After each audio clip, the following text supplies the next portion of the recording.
Just a short introduction. I'm a Penang boy, although I don't speak Hokkien. Left a long while ago. I was with the Star for a while. For many years, the Star, some of you may be familiar with it, this section called Audiofile, which ran from 89 to 2012, I think. I left the Star a while ago. I also run a website, a co-owner of a website called Hi-Fi for Sale. All your high-end gear, the gear you don't want, you go and sell there. The cheap. Anyway, like I said, the topic of this thing was what about hi-fi, because that is Wilson's suggestion. One thing I noticed about this show, how many of you are hi-fi fans or music fans or both? Music fans. Music fans. So you don't like hi-fi? I don't know about hi-fi. That's why I come. Don't move from that. That's a better place to be. When I'm a music fan, but I'm here to just talk about my experiences, talk about some of the nonsense that goes on, and what you should be looking out for, and what you shouldn't do. When you're building a hi-fi system, Yeah. what is the first thought that comes to mind? What do you need to look at? Room. Exactly. You spoil my punchline. It's okay. We all make a mistake because we are men, mostly. Any ladies here, okay. We all want big toys, cars, guitars, hi-fi, TV, all the big stuff. So we may start out as music lovers, like you are now. The moment you get into buying hi-fi, it's a rabbit hole, because you go and buy a system and the guy tells you, what do you want? I want a CD player. Anyone knows what a CD player is? Because now I'm going to ask that. Last time, everybody knew. Nobody has a CD player anymore. When I had an album out, I'm giving the young fellas, they say, why are you giving me a CD? I want Spotify, So, okay, now you want to buy a streamer, you want to buy speakers, you go to a dealer. The best thing you can do, you get a streamer and speakers, But I've been telling people, and let me ask you, do you really need a good system or stereo system to enjoy music? What do you think? Boombox is the best. How I grew up, I think many of you, guys my age, you grew up listening to music on a transistor radio, right? A radio, our Radio Fusion, Blue Network, Radio Folk and all that. We grew up listening to music on, like Billy says, boomboxes. Boomboxes came later. I'm not as young as you are, Billy. But boomboxes came much later. But little transistors at TV. So why we enjoyed it? Because some of the best recordings for me were done in the 50s. Jazz, if you have jazz master recordings, full analog things from the 50s and 60s, they have some of the best and warmest sounding recordings on vinyl. This was done, they got, before multi-tracking came into the way. All these recordings were done live in studios, in warehouses. But the music was so good. But we listened to all of this on transistor radios. Why? They communicated well, including old P. songs and Bollywood songs from those days. It was because the music was good. Music was good. Music was catchy. Your medium did not matter, because the music was so good. The lyrics were so good. You could hear them anywhere and enjoy them. Along the way, I think in the 70s. These British guys and American guys started telling us how we should listen to music. We should split it up. We should have more than one speaker. We should have two speakers. Fine. So it was a record player, an amplifier with a phono stage and speakers, and that was fine. Then the CD player came. So when I got into hi-fi, I had to buy a CD player. Everybody had a CD player, but I also had a lot of cassette tapes. So I had to buy a cassette player.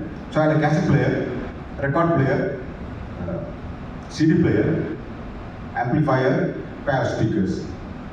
And then somebody said, hey, your amplifier no good. Phono stage very poor. Get a phono stage. So I got a phono stage.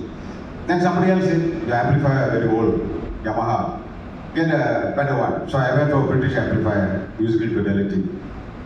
You could fry a neighborhood, it got so hot, class A amp. But I was happy with the sound. We had a lot of fun those days back in the 80s and 90s, playing with new equipment.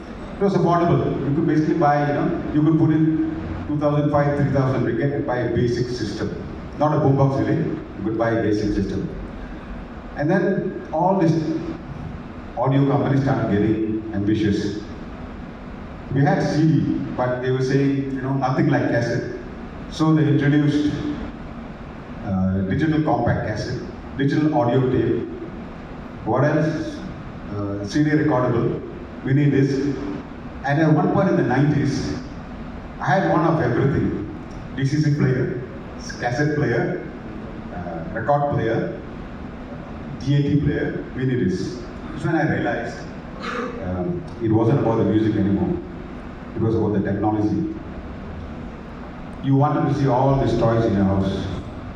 You wanted a preamp, you wanted a power amp.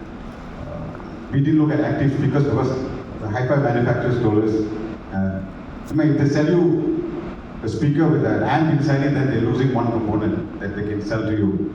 So it was too many components.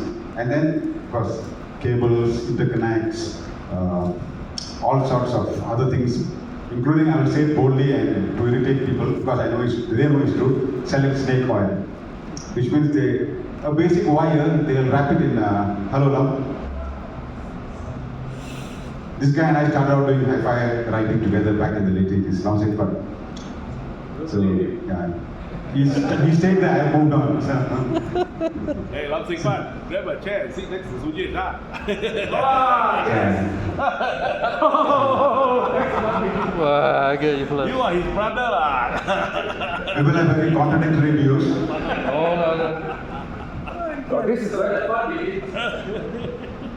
But before Lam joins, I want to tell you, one of the most important things we tend to overlook when building a hi-fi system is the room. I've been to a few hi-fi shows in KL. This is the first time I'm attending Penang hi-fi show. What is different about this is the rooms seem to be more empathic to the equipment play. The walls are not parallel. They seem to be uneven walls. So this helps, my belief is this helps get the sound right. Which is the same thing you should be doing at home before you build a system. Because you can go to a hi-fi dealer, listen to how brilliant the system sounds, and then you decide, okay, I'm going to take this home. And you go home, it sounds very different. And I know a lot of friends now, this is the American way of thinking. You build a hi-fi system now, and back in the 70s, first I'm going to look at the speakers. I like the speakers look and the sound, I'm going to take it home. And then I build around it. The speakers are the most difficult thing to match your environment. What sounds very good in the showroom or here, once you go home, your house is basically not built as a hi-fi room. It's a normal hall, wide open spaces, nowhere for the music to reflect and give you the right ambience. It disperses a lot. There are standing waves, using mosaic, tile floors, which are the worst things, that you can have. Some of them have carpets all over the place, But what people do, they buy expensive systems and they keep upgrading to get the sound right. So I'll give you two examples. Two friends of mine. One guy had a pair of speakers that he bought, 5-figure sound, panel speakers, So one day he called me and he said, Sujesh, I cannot get the sound right. It doesn't sound right. So can you come over one night, and have a listen to it. So I was using a bass amp, using the speakers, which were halfway out into the hall, lengthwise, halfway out in the hall. So I said, why did you put it up so far? Oh, that's because that's what the dealer told me to do. I said, let's play it. There was no bass in the system. And I asked him why. The dealer said that is how the speakers sound, the panel, so no bass. Now, those same speakers were in my friend's house and he loved them. I had the same model, they sounded great, lovely bass, people used to think I used a subwoofer, but no. I looked around, we spent about 3-4 hours trying to get it right, reposition. It was wrong, there was no bass at all. And then I realized one thing, we tried changing amplifier every time. You had treble, you had mid, there was no bass. Right at the back of the hall, 6 feet behind the speakers was this massive long wooden chest. And I opened the wooden chest, it was all empty underneath. So I said, bro, what is this? Yeah, this is my chest, why is it empty? No, it has to be there, I cannot move it. So I told him, I said, This is what is sucking up all your bass. Sell it, move it, or get another place to play a hi-fi. So he didn't listen to me. I think he got a bit irritated with me and said bye. A month later, he changed his speakers to more expensive speakers. He changed his amplifier. He never called me after that. He couldn't get the dealer said he couldn't get the sound right. Finally, I heard he moved his house and went to another place. And I heard that from him since. So another guy more recently, he bought a pair of panel speakers. Again, a rectangular room, much smaller. The same type of speakers in my room sounded fine. Because, let me also make it clear, I've spent a lot of effort, though I don't do scientific tests and measurements, I spend a bit of time getting the acoustics of my room a bit more manageable by using some cheap methods, not scientific methods. And I tell you about the cheap methods too.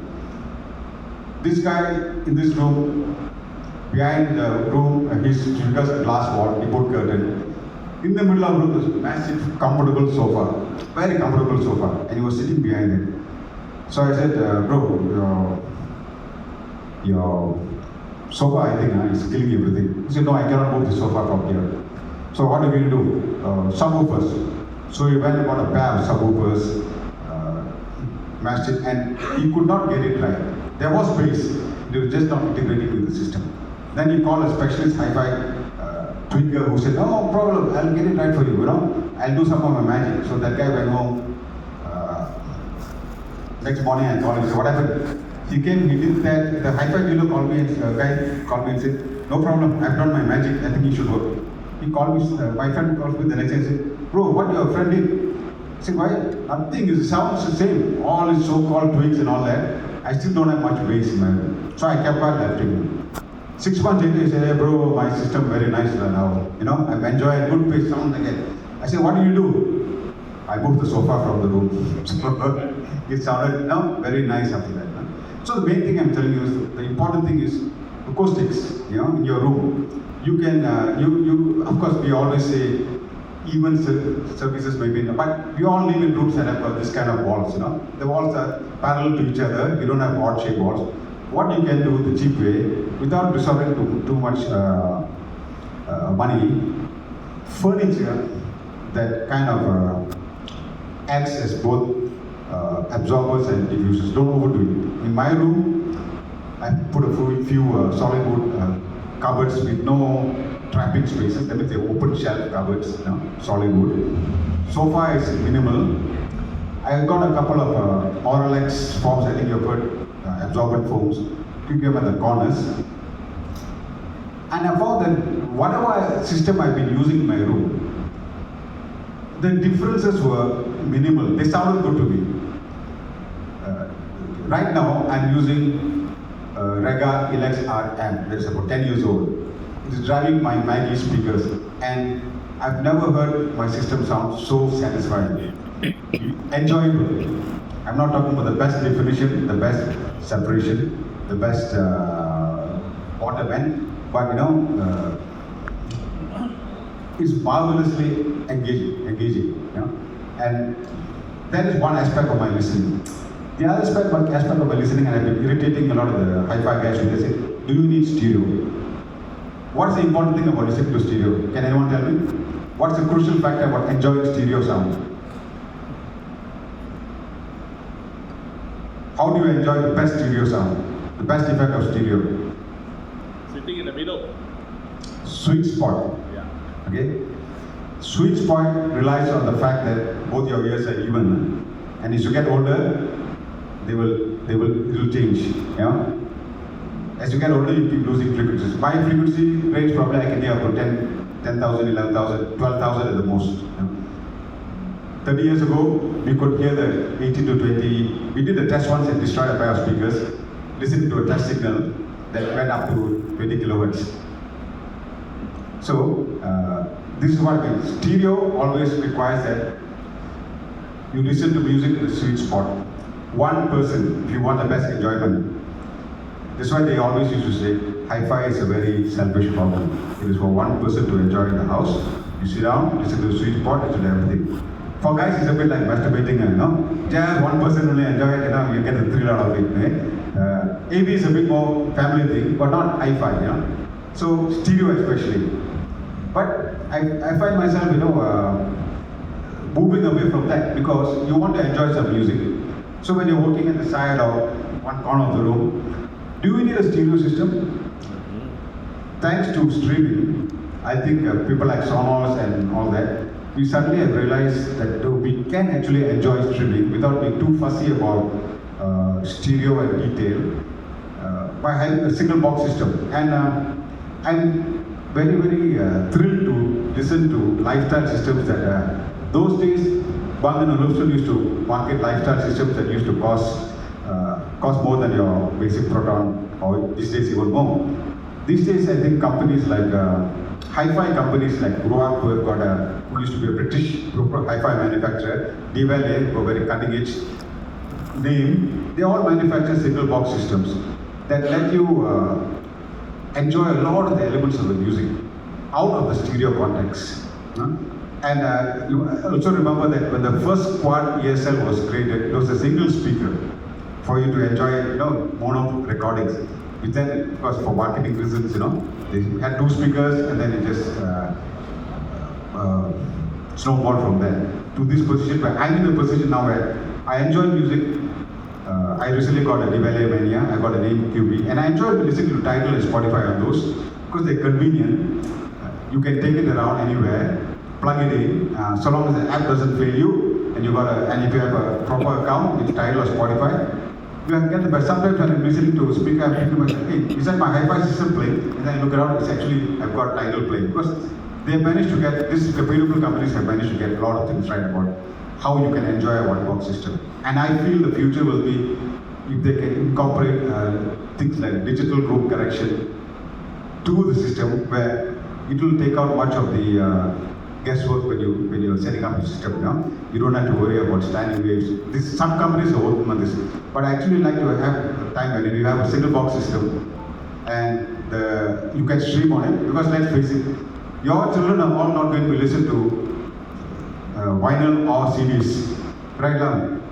They're all going to be streaming through headphones, and they're going to be having a one-box system, and that's how we're going to enjoy. Hi-fi, the way we know it, probably won't be going past 20, 30 years. I know they say the same thing about vinyl, but I don't see an indefinite future for hi-fi the way it is.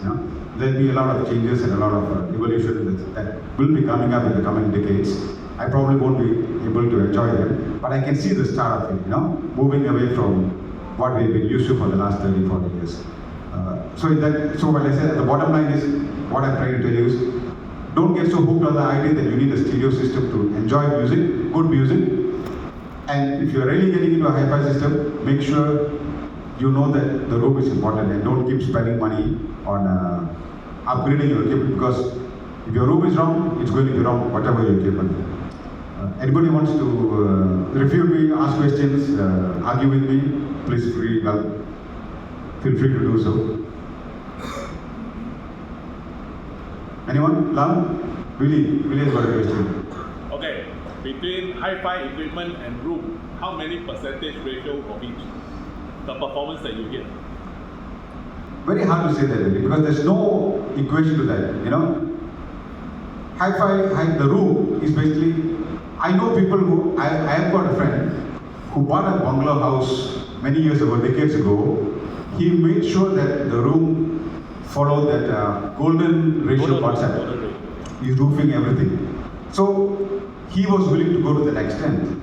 But not all hi-fi people have that resources. So you're going to be our normal apartment, or normal 20 by 70 hall, or small 10 by 10 room. There are systems that will work in this if you want to go into stereo.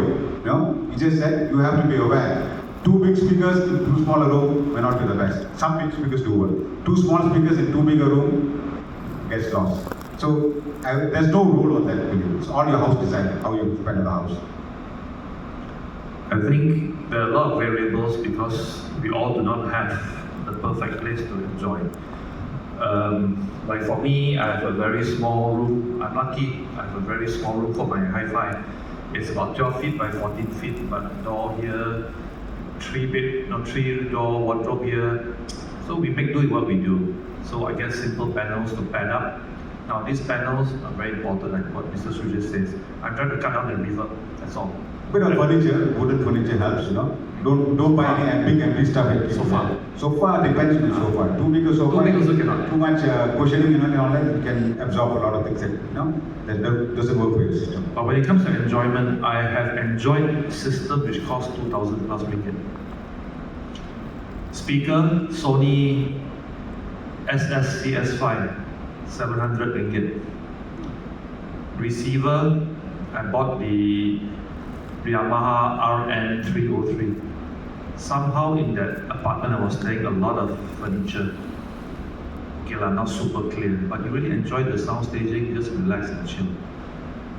Amplifier 1006. Built-in tidal, everything that works. So I'm spending only 2,005. But today, of course, you know, I moved up.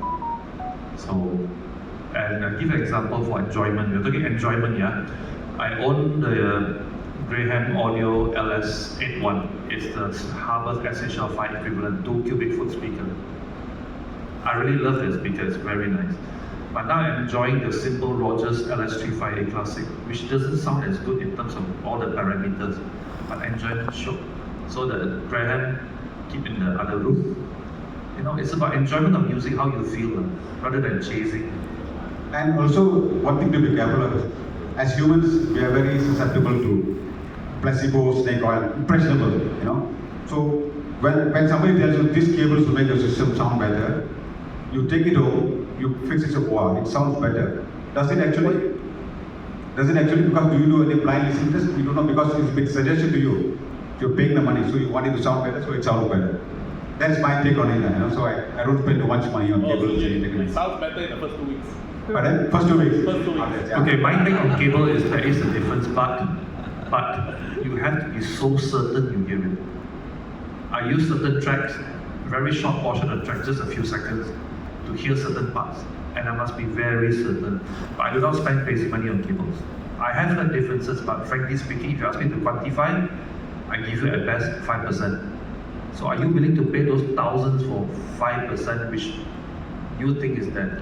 So the question I also want to know is whether how many of us youngsters don't have time to do the sweet spot listening that we used to do.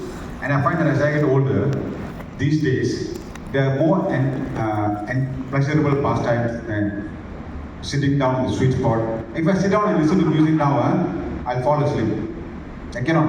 I'd rather go and watch TV. You know? Yeah. So I find it very difficult. Those days I can sit down 3 or 4 hours, but now as I get older, your attention span wanders unless you're so committed to tuning system. But again, like I said, you can actually do a lot of fine tuning without buying new equipment, by positioning and taking care of your room, without worrying about all this new equipment. You know? We'll say this to you. No, I mean, for me, I got nothing to do, so I like to make sure everything is right. It doesn't take money to make it right. Positioning, moving a bit, all this don't cost money, it's time, and it's for real. But what Mr. Sujesh, I think, is at the end of the day, he's trying to say is this: don't forget the focus on music. Don't go and count how many crickets, how many frogs on Chai Ching's album. Okay, please. When the mastering engineer prepared it, he didn't put it there for you to count. I assure you, I come from a concert background. I handle all the international artists that come into Malaysia, quite a lot. All the Western ones. If you ask how many crickets in the Chai Ching album, your answer will reach between 17 and 21. Okay, the cricket sound is there. Really is counting. I counted as for a few years. As long as your system has enough resolution, it is there. 10 million won't give you one more cricket, trust me. The sound engineer, the master engineer is not crazy. I think what Sujesh, like I said, is he's talking about the music. And there's one gentleman in the back, it's a Sharel. He is really into music. He doesn't really care, he cares also lah. And if you talk to some audiophiles I met when they sit down and talk, they only talk vinyl, the crazy vinyl boys. I dare not go there, okay? The rabbit hole is very deep. They only talk about the music. Of course lah, they are 170 gram, 180 gram, first press, second press, whatever press, like Audiofile. But to them it's about music. So do we lose sight of music? I love equipment. I do buy some not super expensive but expensive equipment. But it must be about the music at the end of the day. Any questions? Come. dealers don't know what we are talking, okay, so let's have fun. If you agree and take up the challenge, I was talking to Lam Seng Fatt yesterday. Next year, if we have the same venue, we do a cable test. AV like with our friends here, visiting the show. Okay, international passing rate for exams, for really international, certain exams is 80%. So if you use the 80% of your AV test, not easy to pass, to be honest. Very hard. I'll be honest, at my point, my years and my style of listening, I'm away from the cables make a difference, and interconnects make too much of a difference. Because I'm just listening to enjoy the music these days, Yeah. So I have to tell you, if you do a blind, I'll fail. I'll admit that, I can hear the difference between speakers or CD players sometimes, But nowadays, all the little things, I ask myself, is it worth it sweating over this? Because I just want to enjoy the music. Everything else is crap. Honestly. In the past, we've done the same test in other AV shows. But as you grow older, you become wiser. It should be that way. All right, Mr. Lam, Mr. Lam. Finally, Lam is on All right, the stage. you must say. Some reason, my name keeps popping up. I'm keeping quiet there. You're always a victim, man. We once threw Lam Seng Fatt into a swimming pool. For real. For real, actually. And then he tried to pull me with him, didn't work. You're mabuk here. Okay, I just want to add a few things here. Okay, don't be discouraged by the $2 million systems, $750,000 systems, and all that shit. Okay, as he said, it's all about the music. Okay, I have used for many years, for the past 2-3 years, an hi-fi Zen deck, which costs about $500. Sounds damn good. $500. Now I'm using a FIO K9 ESS Pro, $2,000. They're good. So don't worry about 100,000. CH precision, all that shit. 100,000, 200,000, forget it. You just go there, listen, shout only. Okay lah, shout, okay there. After that, you go through start speaker, you listen to some of the headphone amps. Some of them are damn good, okay. Especially the Chinese fellas have come out very good and affordable DAC headphone and preamp. China-made products are becoming very popular because Very good now. good value for money and they sound good. You check out the topping, you check out the SMSLs, you check out the fuels, they're good. $1,000 day.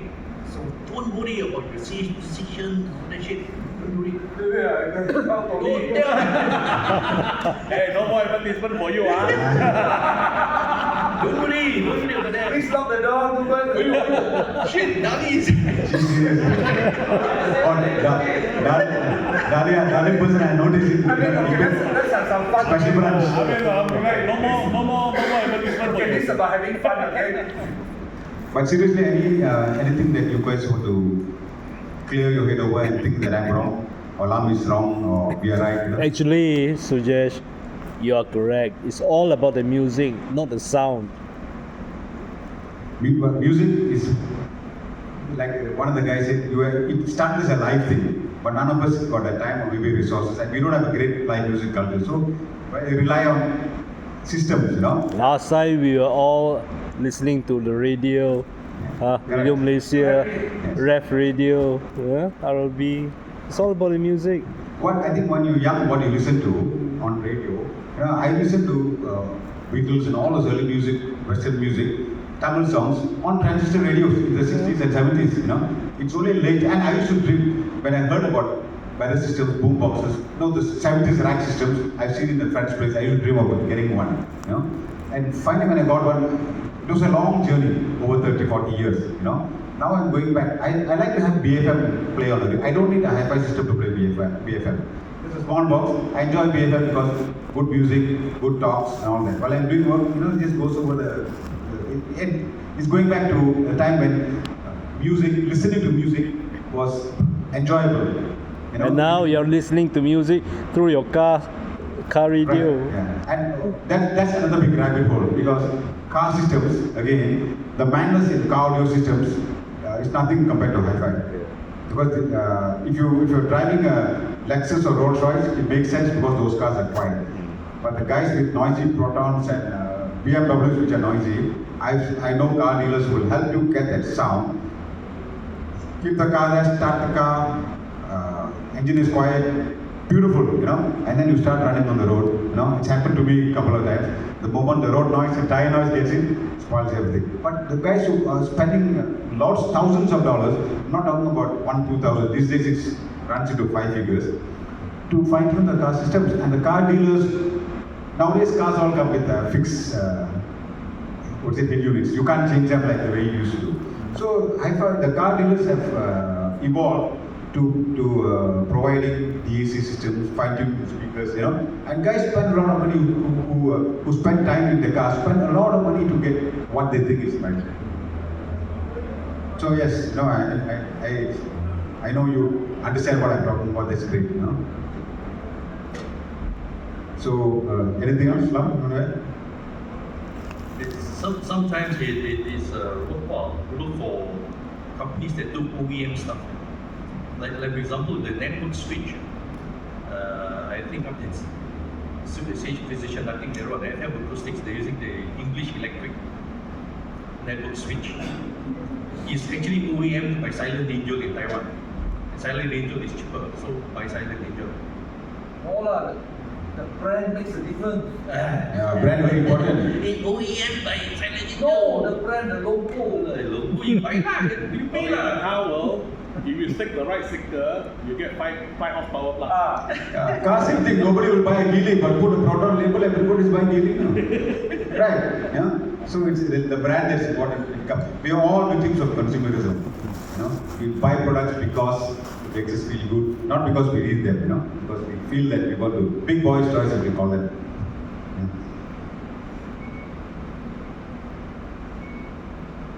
Now I'm not sure whether I can go to the exhibition hall again after this. Alan is recording everything I say. But can I share a counterpoint? Just Come, Ali. Now go tally room, I finish. Willie was the person who once came to my house, listened to my sister, and insisted that I have a subwoofer like something. And it wasn't not.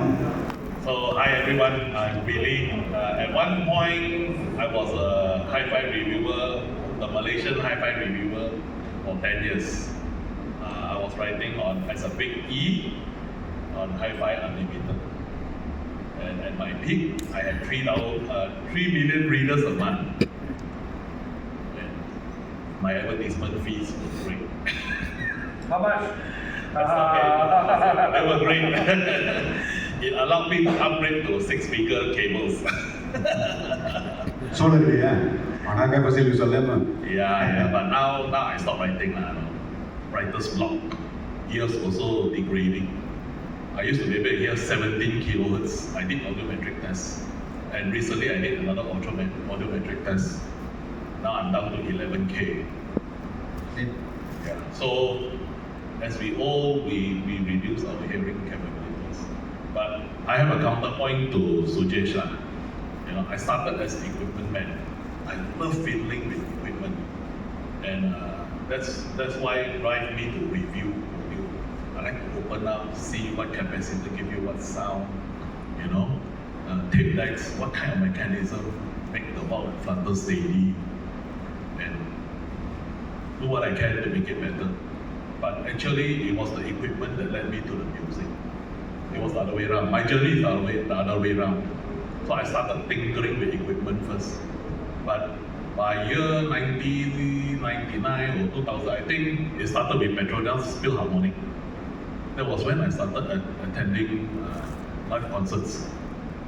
You know, and it was equipment that drove me to music. So it could be the other way around. So it's not only music to equipment, it could be equipment to music. Don't worry if you're pro equipment or pro music, it doesn't matter. Actually, if you like the equipment, if you like the music, your end goal should be enjoy the music. You know, just if you like the equipment, your end point should be to become a hi-fi manufacturer and sell it to the fellow and enjoy the music. So you make some money, others you won't make money on it. So lose money. nowadays, my world diverge. I still listen to equipment for sound by using music, and I still use equipment to listen to music for my own enjoyment. So it can be both ways, not only one, you know. There's no one-way street. It's just that just enjoy the music. You can spend $1 million on your system. That's fine if you have the means to afford it. Your family don't have to struggle with you. Sell your children. You don't have to sell your kids' kidney. That's fine. Go ahead, spoil yourself. But if you are like me, a little bit more modest nowadays, I don't spend 6-figure cables anymore. Okay, I spend hundreds of ringgits only. So I learned my lesson already. And anyway, before we, I think we'll end this now, but before, just a last word. When you go home, Google Ken Fritz, Kenfirtz, and audio or hi-fi, and read the story about how this guy, who was so obsessed with building the perfect hi-fi system and spent $2 million on it through his lifetime, the actual price he paid for it in terms of his life. Ken Fritz, remember the name, Fritz, Ken Fritz and hi-fi. Few stories will come out. American guy, and a few websites have done stories on it. Okay, thank you, Mr. Sujesh. We had a good fun. Thank you for coming, but the event isn't over yet. Now, we already talked about music, okay, music. I come from the Pro PA world. If you want to hear what Pro PA sounds like, come tonight, 7:30 on the Spice Rooftop Garden. You will hear what Pro PA is. You'll be big. And we want the live sound. This is the sound that the artist approves, not MQA, okay? This is the real thing. Come and enjoy, listen to what Pro PA is like, and you will find that it's a different world altogether. So tonight, 7:30 to 11:30, we'll be at the Spice Rooftop Garden. Thank you very much, gentlemen. Thank you. Thank you. Thank you.